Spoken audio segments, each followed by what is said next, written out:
Welcome back. So now we're doing for loops. So for loops are pretty much, well, it's a loop.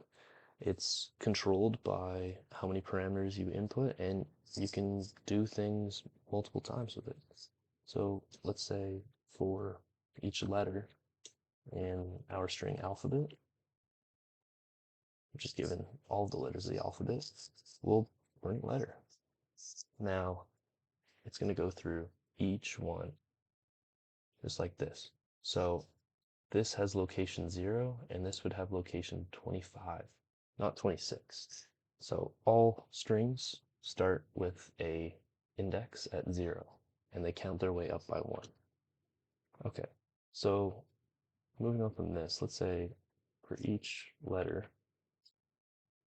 knowing that we can use if statements as well, if the letter is equal to, let's say, F, then we'll break, which means we'll get out of the for loop. So instead of printing each one of these letters, it will question, is this one F? And then it will break out of the for loop and it will go back out to, let's say, this area here. Let's say it's out of the string or alphabet. Say that. So as you can see here, it goes through A, then goes through the if. No, it's not an F. So we'll go back up, and it goes all the way through that cycle, and then goes through F. Is the letter F? Yes, it is. Then it will break out of the for loop. And then we're able to print the next statement and continue on with our code. So let's say about this string, let's say for a number in range.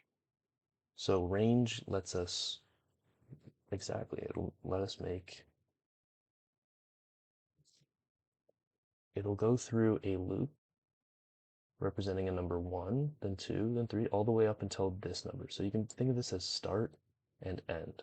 So let's do start and just like that.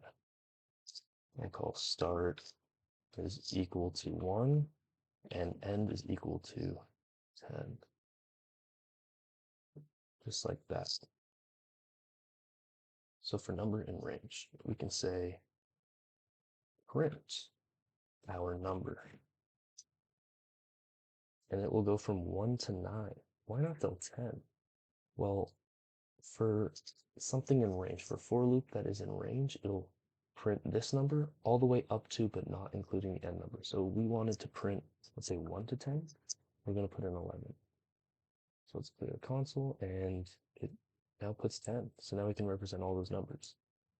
So let's say we want to, by default, we want to go up to, let's say, 5.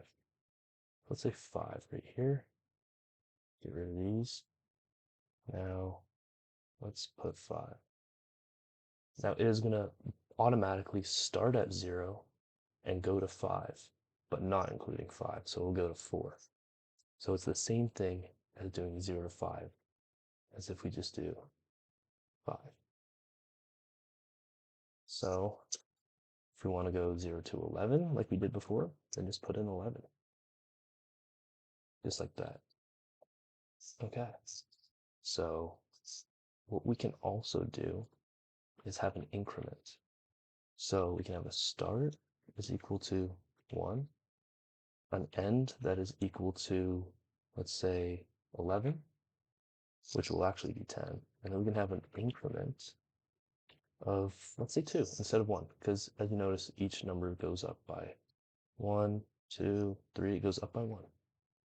So we can do start, end, and increment. So we can take 3 parameters instead of 2 or 1. So now we'll have 1, 3, 5, 7, 9. It goes all the way up till 10, but because 10 is not in the next increment, we go to 11, but we can't include 11 in this. We'll have 1, 3, 5, 7, 9. Let's say we start at 0, and we'll have all even numbers from 0 till 10. All right. So that's everything to be covered in for loops for now. So thank you for watching, and hopefully you learned something from this video.